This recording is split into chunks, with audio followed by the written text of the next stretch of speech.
Bismillah. Assalamualaikum warahmatullahi wabarakatuh. Innal hamdalillah nahmaduhu wa nasta'inuhu wa nastaghfiruh wa natubu ilayh wa na'udzu billahi min shururi anfusina wa sayyiati a'malina. May yahdihillahu fala mudilla lahu wa may yudlil fala hadiya lahu. Asyhadu an la ilaha illallah wahdahu la syarika lah wa asyhadu anna Muhammadan abduhu wa rasuluh. Amma ba'd. Ma'asyiral muslimin wal muslimat, jamaah salat maghrib Masjid Al-Falah rahimani wa rahimakumullah. Alhamdulillah, tak terasa kita sudah hampir di penghujung tahun 2023. Insyaallah kalau Allah beri kita kesempatan, kita akan masuki tahun 2024. Tahun yang dikenal dengan tahun politik, karena untuk bangsa dan negara ini, negara yang besar, bangsa yang besar ini, insya Allah tepatnya tanggal 14 Februari akan melaksanakan Pilpres dan Pileg. Di tanggal tersebutlah kita akan menentukan siapa kepemimpinan nasional yang pantas, yang bisa membawa bangsa ini menjadi bangsa yang besar, menjadi bangsa yang dihormati, dikagumi oleh negara-negara yang lain, atau sebaliknya kita memilih pemimpin yang jauh dari harapan. Maka kajian malam hari ini hadisnya sangat berkaitan dengan apa kriteria pemimpin yang harus kita pilih. Calon legislatif mana yang sepantasnya yang harus kita usung untuk sebagai perwakilan kita di lembaga legislatif. Dan hadis ini sebenarnya bukan hanya tujuan untuk berkaitan kepemimpinan nasional, bukan hanya sekedar siapa calon legislatif kita, tapi kita sebagai seorang ayah, seorang suami, sampai imam, ustadz sekalipun ada kaitannya dengan hadis yang kita baca dan akan kita bahas bersama. Ini ada sebuah hadis yang diriwayatkan oleh hadis Mu'qil bin Yasar, ana Ubaidillah bin Ziyad adahu fi maradhihi alladhi mata fi.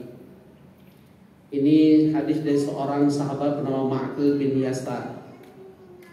Beliau menceritakan saat beliau sakit keras, dan sakit itu ternyata menghantarkan diri beliau menghadapi ajal kematian. Ada sahabat beliau bernama Ubaidullah bin Ziyad mengunjungi beliau, membesuk. Kita ketahui ada perintah Rasulullah SAW saat kita mengetahui ada saudara kita yang sakit, kita diperintahkan untuk membesuk. Hakul muslim lil muslim sittun. Ada 6 hak seorang muslim terhadap saudara muslim yang lain. Di antaranya fa'idha maridha fa'ud. Kalau ada saudara kita yang sakit, kita diperintahkan untuk membesuk.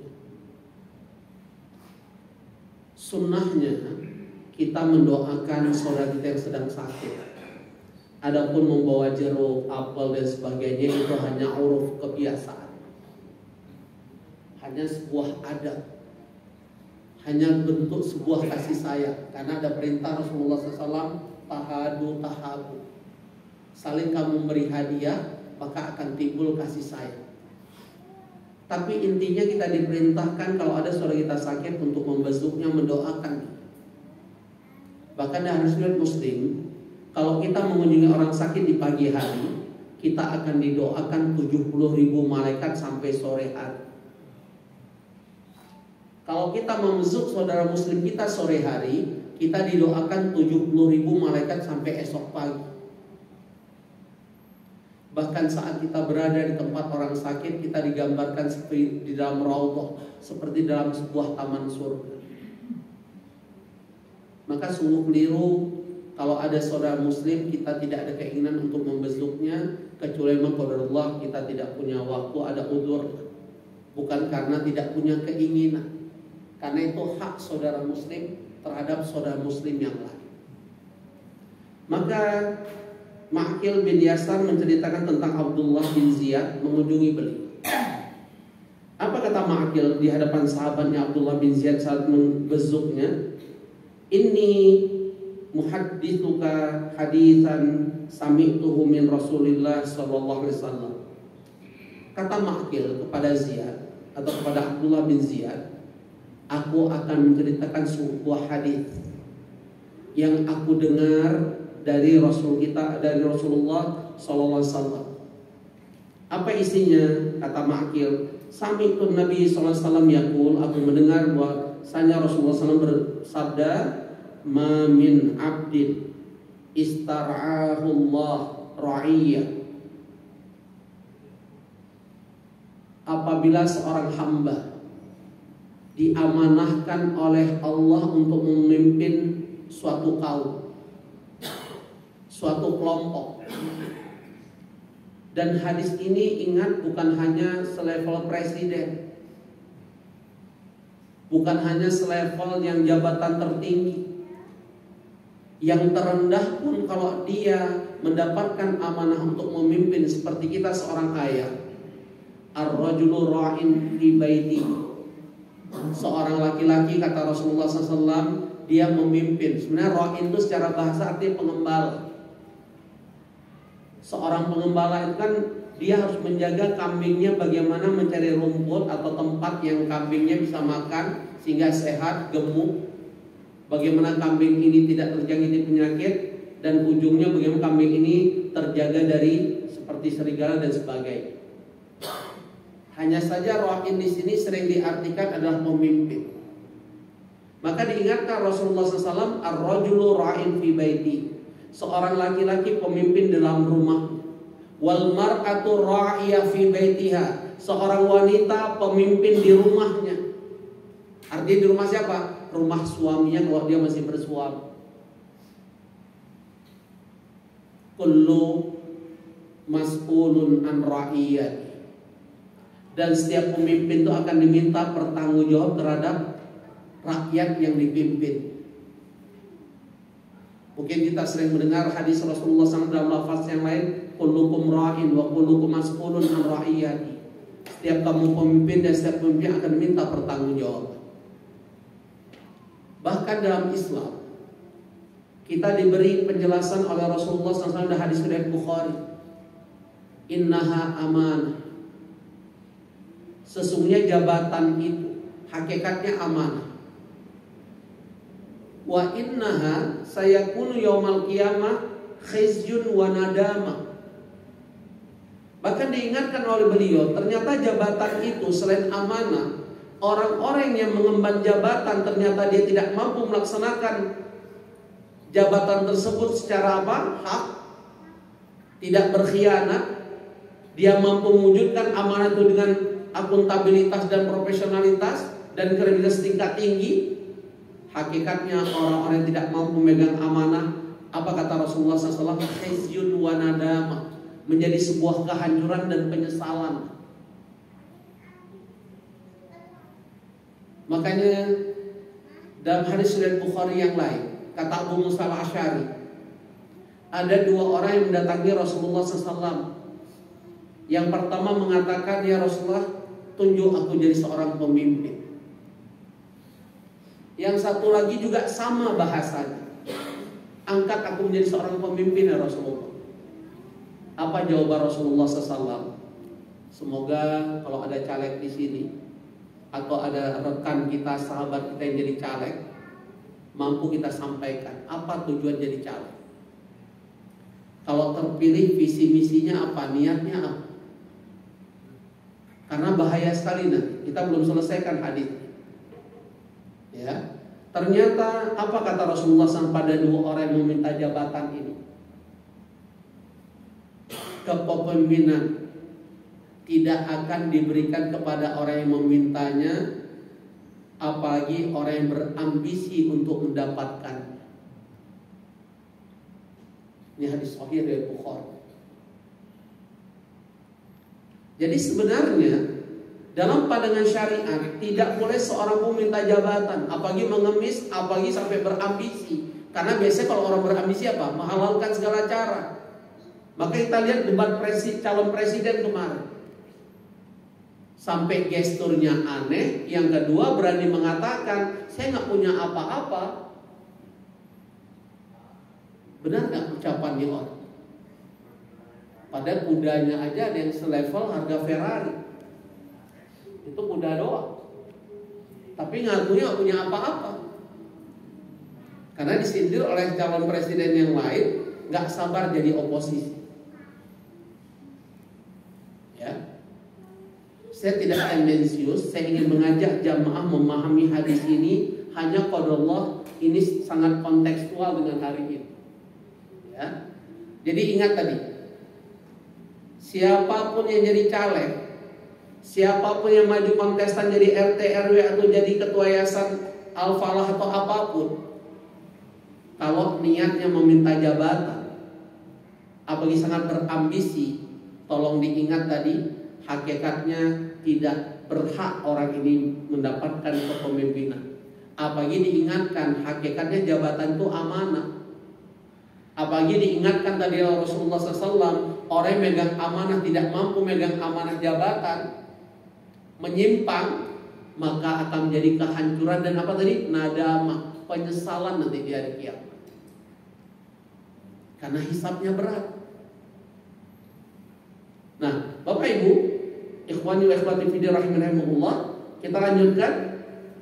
Apa kata yang didengar oleh tadi Ma'qil bin Yasar dari Rasulullah SAW? Ma min abdin istarallah ra'iyah. Siapapun dari seorang hamba yang Allah amanahkan untuk memimpin suatu kaum, falam yahudha binasihatin, ternyata orang yang mendapatkan amanah jabatan ini dia tidak melaksanakan nasihat. Karena tugas pemimpin hakikatnya menasihati orang yang dipimpinnya kepada kebaikan. Sosok pemimpin itu bukan hanya memberi nasihat, tapi dia juga menjadi teladan. Makanya sejarah mencatat, dunia mencatat, pemimpin yang terbaik di muka bumi ini sepanjang zaman sampai hari kiamat siapa? Nabi kita Muhammad SAW. Apa keunggulan Nabi Muhammad SAW? Bahkan siapapun yang mengatakan bahwa Nabi Muhammad bukan polling nomor 1, pasti dianggap penistaan agama. Contoh Arswendo. Sebenarnya Arswendo itu kan hanya buat polling survei. Bukan dia yang mengatakan Nabi Muhammad SAW ranking ke berapa? 4 atau 5 saat. Dia hanya polling survei. Dalam polling survei yang dia buat, ternyata sosok Nabi kita Muhammad SAW tidak menduduki ranking pertama. Dan bangsa ini, kita sebagai umat Islam marah, menganggap Arswendo itu penghinaan agama, dan dia dihukum saat. Dan saya punya pengalaman Bapak Ibu. Ini di Aceh loh, yang terkenal Serambi Mekah. Saya masih muda, seingat saya baru alumni Gontor terus kuliah. Pas liburan saya buat pesantren kilat di Aceh, di satu masjid dekat rumah ibu saya. Saya undang anak-anak SMP, SMA untuk ikut pesantren kilat selama 3 hari. Pesertanya 150. Karena saya ingat tentang polling Arswendo, saya juga buat polling dalam pesantren kilat. Siapa idola kalian? Dari 150 peserta, jawabannya idola mereka nomor 1 saat itu Pak Zul lagi heboh sinetron pernikahan dini. Saya tahu, hafal saya, karena bagi saya itu benar-benar marah saya kepada diri saya yang gagal didik anak-anak pesantren kilat, dan lebih marah lagi pada anak didik kita. Karena bagi mereka, siapa idola mereka saya itu? Agnes Monica, pemain kan Agnes Monica nih. Laki-lakinya Sahrul Gunawan, hafal saya, pada berapa puluh tahun yang lalu kejadian. Dengan izin Allah saya akan masuki usia, insya Allah bulan Februari udah 54 tahun Pak. Tapi masih punya bayi 3 tahun. Nah, itu obat awet muda. Coba bayangkan, ya. Udah, coba bayangkan Agnes Monica bisa idola. Ada yang menyebutkan Batman, Superman, dan tidak ada yang menyebutkan Rasulullah SAW idola kami number 1. Ngamuk saya. Saya strap mereka, saya hukum mereka, suruh push up 100 kali semua. Yang gak kuat saya jewer kuping. Yang protes panggil orang tua, hadapkan saya. Alhamdulillah gak dihadapkan ya, karena kita benar-benar niat kita bukan bukan hukum dengan membabi buta. Kekhawatiran kita, generasi kita, sosok Nabi Muhammad SAW bukan menjadi idola. Pada Allah ingatkan kita dalam surah Al-Ahzab di ayat 21. Laqad kana lakum fi Rasulillahi uswatun hasanah. Sungguh pada diri Rasulullah SAW, ini kata Allah, pernyataan Allah, legitimasinya Allah. Sungguh pada diri Muhammad SAW ada suri tauladan. Bahkan Allah tegaskan, wa innaka la'ala khuluqin azim. Hakikatnya pada diri sosok Muhammad SAW memiliki akhlak yang sangat agung. Apa keagungan akhlak beliau? Ditanya pada istri Aisyah, bagaimana akhlak Rasulullah SAW? Qalat khuluqul Quran. Jawaban Aisyah, akhlak Rasul kita adalah Al-Quran. Bagaimana nggak mulianya Rasulullah SAW?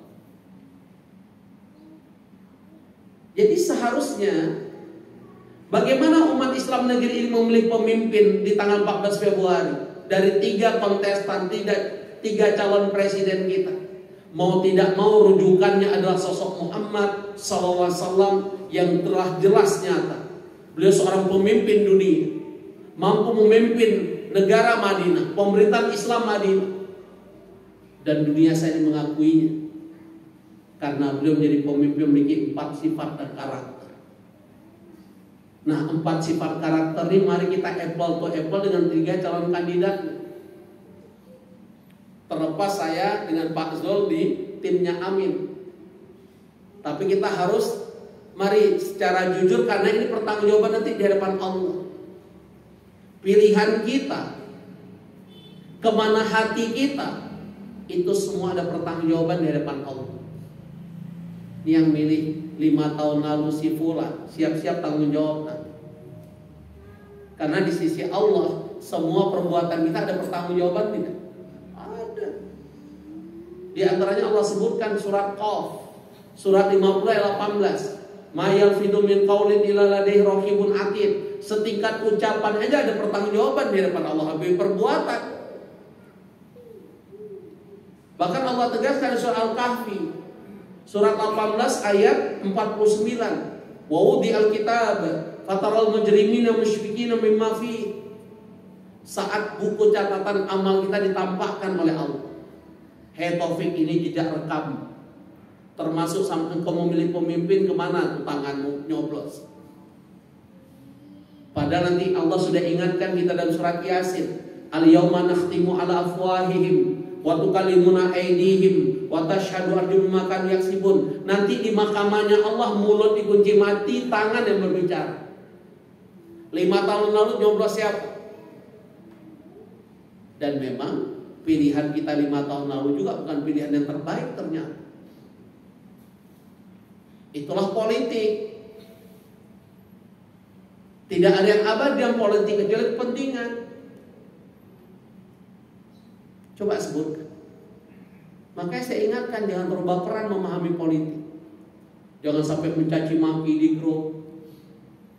Udah paling pemilik surga, ya, udah sampai dikeluarkan dari grup, jangan, ya, wala tahdzur. Padahal politik itu gak ada yang abadi. Siapapun dia, coba lihat. 5 tahun lalu dia bermusuhan, hari berangkulan. 5 tahun lalu dia berangkulan, hari bermusuhan. Belum apa kita sudah dipertontonkan, dia ajak bareng makan siang 3-3 pada ketawa ke TV. Pak Romlo ini pernah diundang gak makan siang kita. Artinya kita harus gunakan akal cerdas dan hati nurani berdasarkan konsep yang ditawarkan Allah dan Rasul, karena semua ada pertanggungjawaban. Apa yang diajarkan Rasulullah SAW, sosok apa yang kita teladi, dan mari kita apple to apple terhadap 3 calon presiden kita yang kita ketahui beliau memiliki sifat siddiq, jujur. Ayo jamaah al-falah, dari 3 kontestan calon presiden kita mana yang paling jujur?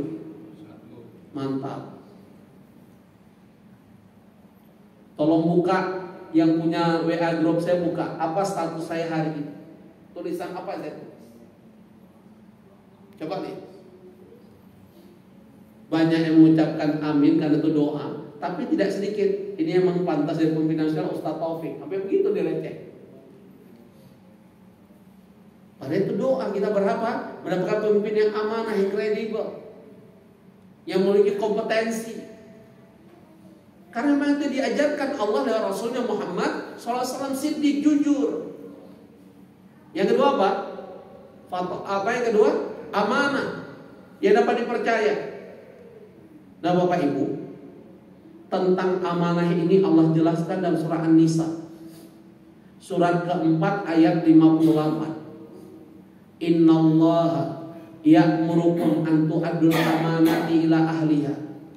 Sesungguhnya Allah memerintahkan kamu untuk melaksanakan atau memberikannya jabatan kepada orang yang amanah, orang yang kredibel. Kira-kira dari 3 calon presiden ini mana yang kredibel, yang amanah? Lihat track recordnya. Yang satu sebenarnya ada kasus terhadap EKTP, disebut namanya pengadilan. Yang satu juga punya kasus. Kasus terbesar apa? Menipu kita. Walaupun kemarin saya diundang oleh satu partai, ketua umumnya, lalu orasinya selalu membela si fulan ini, seolah si fulan ini adalah pahlawan. 5 tahun bangsa ini akan pecah perang saudara. Fulan ini muncul, tampil, begitu bahas. Dengan retorika agama. Karena dia punya background agama memang. Nah, maka apa kata Allah? Apa karakter pemimpin yang amanah? Surat An-Nisa ayat 58. Lihat. Wa idza hakamtum bainan nas, jika kamu menghukumi atau memutuskan perkara di antara manusia, antahkumu bil adl. Syarat pemimpin yang amanah, saat dia memutuskan, sekarang dia belum bisa jadi pemimpin, mungkin minimal visinya apa? Menegakkan keadilan. Nomor mana yang selalu bahasanya menegakkan keadilan? Menegakkan supremasi hukum. Negara ini bukan negara hukum, bukan negara kekuasaan. Maka cerdaslah Bapak Ibu dan anak-anak generasi Z yang sudah punya KTP. Siapa yang selalu menyuarakan keadilan? Ini perintah Allah. Antahkumu bil adl. Dan perintah Allah juga, kehidupanmu perlu ada yang namanya perubahan. Ada nggak ayat perintah Allah tentang perubahan? Ada Bapak Ibu, lihat surah Ar-Ra'd, surat 13 ayat 11. Saya bukan ilmu cocologi, bukan. Tapi ini pernyataan Allah, innallaha la yughayyiru ma biqaumin hatta yughayyiru ma bi anfusihim. Allah nggak akan merubah satu kaum sampai kaum tersebut merubah diri. Berarti ada nggak konsep perubahan di sini? Nggak ada perubahan, mati namanya status quo, berarti nggak hidup kan? Dan Allah berjanji akan merubah bangsa ini yang mayoritas umat Islam, tapi kita seperti buih hari, nggak punya nilai, nggak punya izzah dan ifah. Pak Zul, gaya bahasa saya ini kemarin diundang oleh komunitas ibu-ibu namanya Wanita Muslim. Ternyata pemimpinnya seorang ibu tua, 89 tahun Pak Zul. Tapi begitu ceramah beliau, saya baru kenal, harus berapi-api, kalah gitu. Pak Romlan dengan saya nggak ada apa-apa. Pak Hari Hamzah berdiri setelah gitu. Siapa sosok ibu? Dia sebenarnya istri mantan pejabat. Allah titip anak kandung 7 orang. Istri pejabat punya anak 7 orang. Dan anaknya jadi. Anak beliau paling bungsu, jenderal polisi aktif bintang 1. Tapi emaknya wanita yang benar-benar versi saya Malaya. Nanti saya kenalin Pak. Dan ini pelurunya juga banyak Pak. Insya Allah tanggal 30 saya diundang suruh orasi di depan ibu-ibu pasukan mak-mak 1000 orang di taman Masjid Al-Falah Menteng Asri. Bulan depannya Januari saya diundang ke Lampung oleh ibu ini lagi, Ustadz orasi 2000 orang. Padahal saya baru kenal. Rupanya gaya saya disenangi oleh beliau. Nah, ini baru Ustadz. Ya, yang lain lempem, nggak berani. Nah, Bapak Ibu, rahimahullah, kita kembali. Jadi amanah dan keadilan perintah Allah. Perubahan itu juga perintah Allah. Nggak boleh kita status quo dalam hidup. Bahkan apa kata Ali bin Abi Thalib, "Mangkana yaumul khairun min amsi fa warabih." Barang siapa yang hari ini lebih baik pada hari yang telah dia lalui, itulah seseorang beruntung, pemenang, winner, champion. Berarti kita diharapkan lebih baik. 5 tahun ke depan negeri ini harus memiliki pemimpin yang lebih hebat, yang diakui oleh dunia. Hakikatnya demikian. Nah, kita lihat Imam Maraghi, salah satu ahli tafsir, itu menjelaskan amanah ada 3 jenis. Amanah seorang hamba terhadap Tuhannya Allah, amanah seseorang terhadap orang lain, dan amanah terhadap dirinya sendiri. Apa penjelasan beliau? Amanah seorang hamba pada Allah berarti mentaati Allah, menjalankan ketaatan, ketundukan. Kalau amanah seorang pada orang lain, dia tidak berkhianat, menepati janjinya. Kalau dia diamanahkan sebagai legislatif, dia menjalankan dengan fungsinya sebagai legislatif.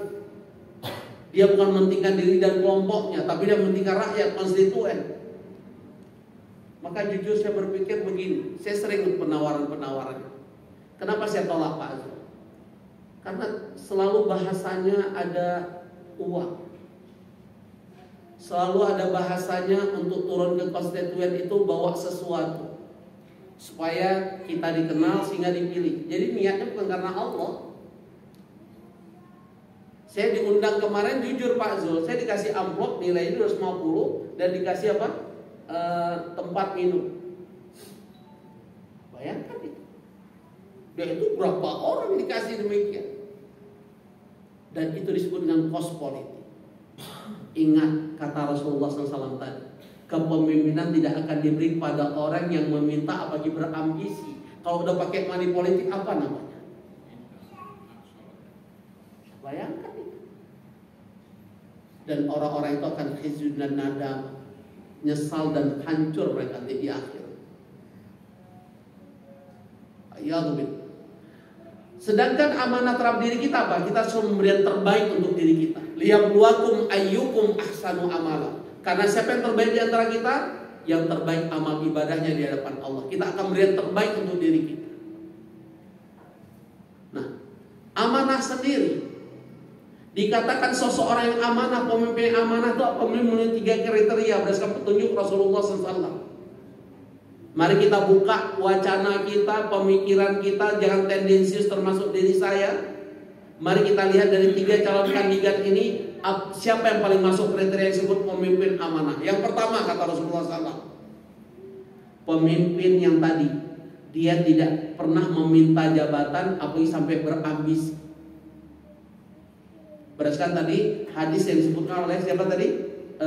Abu Musa al-Asy'ari yang diriwayatkan Imam Bukhari. Yang kedua, pemimpin yang amanah adalah pemimpin yang hidupnya sederhana, tidak bermewah-mewah. Kira-kira dari 3 ini yang mana? Yang paling kere di antara 3 kandidat yang mana?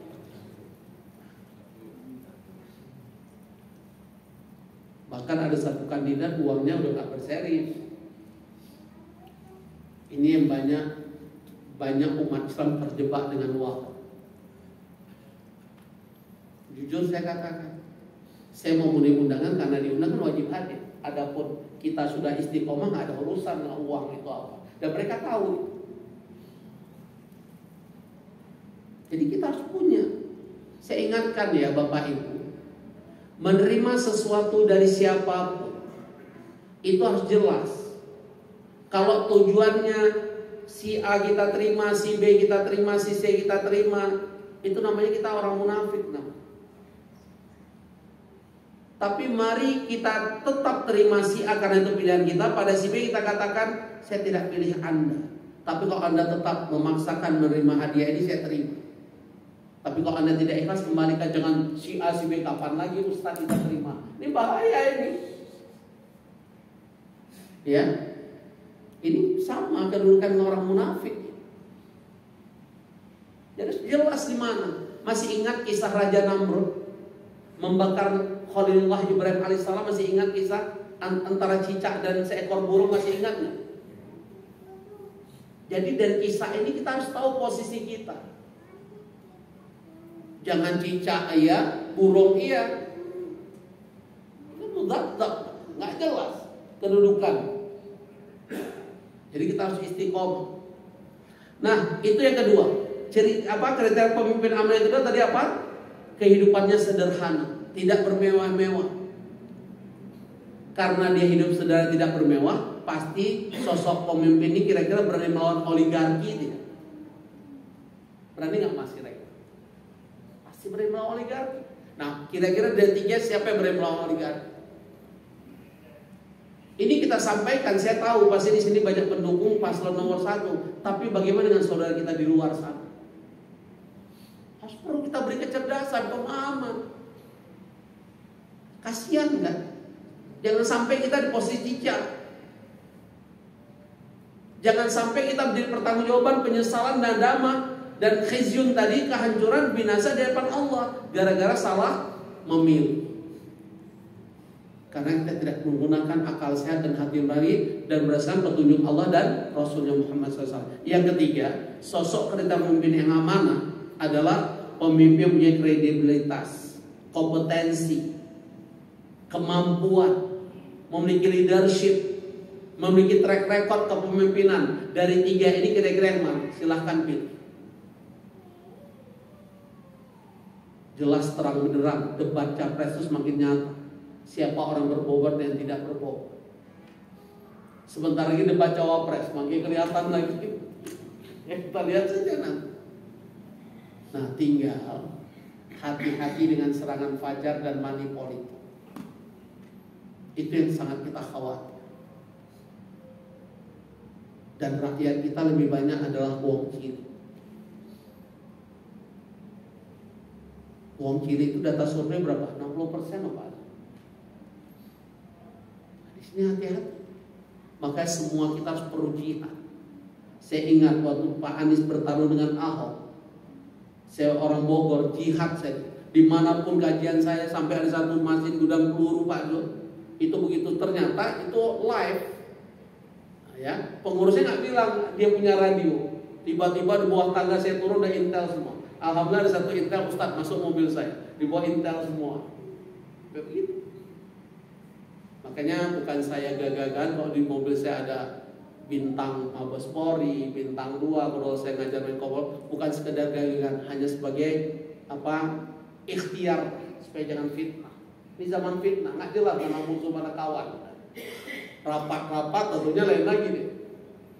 Ya, ikatnya demikian. Jadi kita harus istiqomah. Ingat, Allah Maha melihat. Innallah ni'ma ya'idukum, lihat surah An-Nisa 58 sampai Allah tutup ayat ini, innallah kana sami'an basira, sesungguhnya Allah Maha mendengar dari Maha melihat. Di mana kedudukan kita? Di mana posisi kita? Ikatnya demikian. Nah, ini ancaman di hadis ini, dengarkan Bapak Ibu. Orang yang diberi amanah oleh Allah di satu kaum malam yuhidha bi nasihat. Karena tugas pemimpin memberi nasihat, memberi petunjuk yang benar, memberi keteladanan. Dan ternyata di hadis disebutkan lam yajid rayatal jannah, ancamannya orang yang memimpin tidak amanah. Hakikatnya orang ini nanti tidak pernah mencium aroma surga. Jangankan masuk surga, cium aroma surga nggak tahu. Padahal aroma surga itu kata Rasulullah SAW dan lafaz Muslim yang lain bisa tercium 70 tahun perjalanan. Jauh banget nggak aroma surga itu? Semerbak. Tapi untuk mereka yang tidak menjalankan amanah, saya ingatkan kita bukan hanya presiden, bukan hanya siapapun, setingkat saya ustadz mengajarkan tidak sudah kalau Allah kalau Rasul, sosok imam, pemimpin apapun levelnya, hati-hati dengan ancaman ini, nggak main-main. Bahkan hadis Bukhari yang lain, ma min abdin Yastarihullah ra'iyah, seorang hamba yang Allah amanahkan untuk memimpin suatu kaum, yamutu yauma yamut, kemudian dia mati di hari kematiannya, wa huwa ghashin li ra'iyatihi, dan dia berkhianat terhadap orang yang dia pimpinnya. Apa kata Rasulullah SAW? Illa haramallahu alal jannah, Allah mengharamkan sosok pemimpin seperti itu surga, diharamkan masuk surga. Bayangkan dahsyatnya amanah itu. Maka siapa sosok mukmin yang beruntung di antara yang kata Allah dan surah Al-Mu'minun, qad aflahal mu'minun walladzina hum li amanatihim wa ahdihim ra'un. Nah, sekarang mungkin pasti ada pertanyaan. Ustaz, ngeri kali berarti nggak usah jadi caleg, nggak usah memimpin satu posisi di negeri ini. Juga keliru. Kalau kita merasa ada kapasitas kemampuan, kalau kita mampu menjalankan amanah dengan baik dan benar sesuai dengan aturan Allah dan Rasul dan aturan negara, kita harus tampil. Karena diambil orang fasik, orang fajir. Nah, mungkin ada yang nanya, kenapa Ustaz nggak maju? Jawabannya, selama sistem pemilu kita seperti ini, sulit kita hindari yang namanya kos politik. Betul apa betul? Emang partai Islam nggak pakai kos politik apa? Padahal meminta aja, apalagi sampai berambisi tidak layak mendapatkan kepemimpinan. Sampai diingat kalau Rasulullah SAW, saya mau nanya, Umar bin Khattab terkenal dengan sosok pemberani, betul? Pernah dengar nggak Rasulullah SAW menunjuk Umar jadi panglima perang? Pernah nggak? Siapa yang ditunjuk panglima perang? Khalid bin Walid. Karena di mata Rasulullah SAW, sosok Umar nggak bisa jadi pemimpin perang, beringas. Kalau bahasa mudahnya sumbu pendek, pokoknya lawan ada. Nggak begitu pemimpin. Kadang-kadang perlu bijak dan sebagainya. Ada pada diri sosok Khalid bin Walid. Bukan berarti Umar itu lebih rendah daripada Khalid. Umar itu tinggi. Tapi untuk perang nggak bisa. Itu disebut apa? Leadership itu tidak semua memiliki. Sense of leadership tidak semua memiliki. Nah, dari tiga itu kita melihat, Masya Allah, ada sosok orang yang wajib kita tampilkan, wajib kita perjuangkan. Menurut saya itulah Anies Rashid Baswedan. Kita tahu kejujuran beliau sempat dicari-cari kesalahan oleh KPK. Formula E masih ingat. Dengan izin Allah, karena beliau tidak melakukan mental kan. Justru yang melakukan fitnah tersebut hari ini kena kasus. Al-jazaa min jinsil amal. Apa kata Rasulullah SAW? Ganjaran itu sesuai dengan jenis amal perbuatan. Ancaman di hadis yang kita baca, kemudian ancaman yang saya lafazkan tadi hadis Sahih Bukhari itu nggak main-main. Ada dua ancaman terhadap orang yang dapatkan jabatan tidak amanah. Di hadis ini apa? Dia akan mencium aroma surga. Di hadis Bukhari yang lain, orang ini diharamkan masuk surga. Padahal Allah menyatakan dalam surat Al-Maidah ayat 72, yang Allah haramkan surga orang kemusyrikan, pelaku syirik. Wa may yusyrik billah faqad haramallahu 'alal jannah wa ma'wahu nar. Barang siapa melakukan syirikan di hadapan Allah, tempatnya neraka, dan Allah haramkan surga untuk mereka. Tapi ternyata pemimpin yang khianat, orang yang khianat dengan amanah jabatannya, dia juga mendapatkan kedudukan Allah haramkan surga. Berat sekali kan? Maka yang nanti terpilih jadi caleg, yang hari ini mungkin apapun kedudukan kita, termasuk saya, seorang ayah, seorang suami, jangan sampai kita melakukan khosh.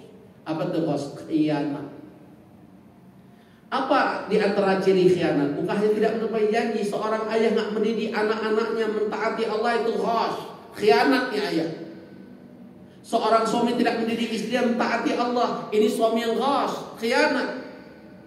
Seorang istri tidak mampu mengelola rumah tangga suami, ini istri yang khosh, yang khianat.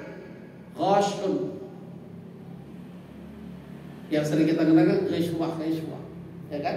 Ingatnya itu ghasyun, khianat. Level apapun, kalau kita tidak menjalankan amanah yang diberikan kepada kita, itu disebut dengan ghash. Ancamannya apa tadi?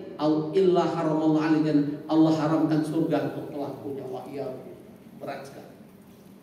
Adapun pemimpin di hadis ini diingatkan, sosok pemimpin tugas di antara selain berlaku adil perintah Allah surah An-Nisa 58 apa tadi? Sosok pemimpin harus mampu memberi nasihat rakyatnya, menasihati yang baik-baik. Dan nasihat terbaik apa? Keteladanan. Setuju nggak Bapak? Nasihat terbaik, pendidikan terbaik adalah keteladanan. Makanya disebutkan laqad kana lakum fi Rasulillah uswatun hasanah. Inilah yang bisa kita pahami dari hadis ini. Kemudian sifat yang ketiga apa? Fatanah, cerdas. Kita tahu dari 3 kandidat ini siapa yang paling cerdas. Bukan sekedar titelnya tinggi. Karena banyak orang titel tinggi, ada jadi pelacur intelektual, tanda kutip. Kecerdasan, kepintaran bisa dibeli dengan jabatan, dengan kekuasaan, dengan segepok uang. Udah, atau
jadi kriteria ketiga adalah fatal, cerdas. Sosok pemimpin cerdas harus dimiliki bangsa. Karena bangsa ini bangsa yang besar. Terlalu banyak persoalan. Kalau dipimpin oleh pemimpin yang kembali bodoh, sulit kita bangkit. Maka ini pertaruhan kita. Termasuk caleg-caleg kita khususnya di DPR pusat.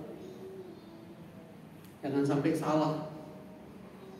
Karena kita lihat 10 tahun ini kan tidak bisa ngapa-ngapain. karena selalu kalah dengan istilah voting. Dan kita lihat dipertontonkan bagaimana hukum bisa dikangkangi oleh kekuasaan karena tidak berjalan. Maka pentingnya kecerdasan yang kita pilih, dan juga yang memilih perlu kecerdasan. Sayang memang negeri ini orang-orang memiliki kecerdasan tidak banyak. Yang banyak orang-orang yang oportunis, mulai level tertinggi sampai terbawah, banyak mental-mental oportunis. Hakikatnya demikian. Dan itu sudah digambarkan 14 abad yang lalu. Yang dikhawatirkan oleh Rasulullah SAW bukan kefakiran kita, tapi saat dunia dibentangkan di hadapan kita. Dan itulah penyakit wahid, cinta dunia dan takut mati. Padahal diingatkan oleh Rasulullah SAW, dunia ini di hadapan Allah nilainya kalau lebih bernilai daripada sayap seekor nyamuk, apa kata Allah lewat Rasulnya? Maka orang kafir tidak akan diberi oleh Allah seteguk air. Saking hinanya dunia. Tapi justru kita bertarung hanya demi apa? Sembako, jabatan, money politik, serangan fajar dan sebagainya, sehingga kita hilang sebuah kecerdasan, pertanggungjawaban kelak di hadapan Allah Subhanahu wa taala. Tapi para ulama tidak sedikit dikenal dengan ulama su. Penampilan ulama dan sebagainya, tapi perangainya naudzubillah jauh dari keulamaan. Karena tadi sudah terjebak dengan penyakit wahid, cinta dunia dan takut mati. Wa karahiyatul maut. Dan yang terakhir tabligh. Pilihlah pemimpin yang berani menyuarakan kebenaran, yang selalu visi misinya menegakkan keadilan, yang selalu mendengungkan tentang perubahan. Memang karena kita perlu perubahan dari yang hari ini seperti ini harus lebih baik, supaya kita menjadi apa? Sosok orang yang beruntung. Itu harus kita pahami bersama. Hanya ini bisa saya sampaikan. Ini bukan ceramah politik, qadarullah, hadisnya demikian. Ya, cuman kita kaitkan dengan kontekstual hari. Ada pertanyaan? Masih ada waktu kita 9 menit. Ya, oke. Assalamualaikum. Di ayat An-Nisa 138 dan 139 salah satu ciri-ciri orang munafik adalah di ayat berikutnya orang memilih pemimpin yang bukan dari golongan. Itu bagaimana? Terima kasih. Assalamualaikum. Pemimpin yang bukan dari golongan. Tafsirannya pertama berkaitan dengan agama. Jangan sampai kita memilih pemimpin yang kafir. Kan ada ayat yang menjadikan Ahok masuk penjara kan. Jadi jelas itu ayatnya berkaitan dengan orang kafir. Yang kedua berkaitan dengan bukan golongan. Ya jangan sampai kita memilih pemimpin yang tidak pro terhadap umat Islam. Bukankah orang munafik itu sebenarnya penampilannya Islam? Sebenarnya dia membenci Islam, tidak pro Islam. Makanya orang munafik itu dalam pandangan Allah adalah sosok manusia yang paling menjijikkan, yang paling dilaknat Allah, sampai Allah mengancam innal munafiqina fid darkil asfali minan nar. Orang munafik itu di mana posisi neraka? Di kerak. Yang paling panas kalau dari api itu paling bawah atau paling atas? Sampai demikian Allah gambar. Jadi orang munafik itu adalah dia bukan golongan kita, walaupun kelihatan dia bagian dari kita. Nah, inilah perlu kecerdasan.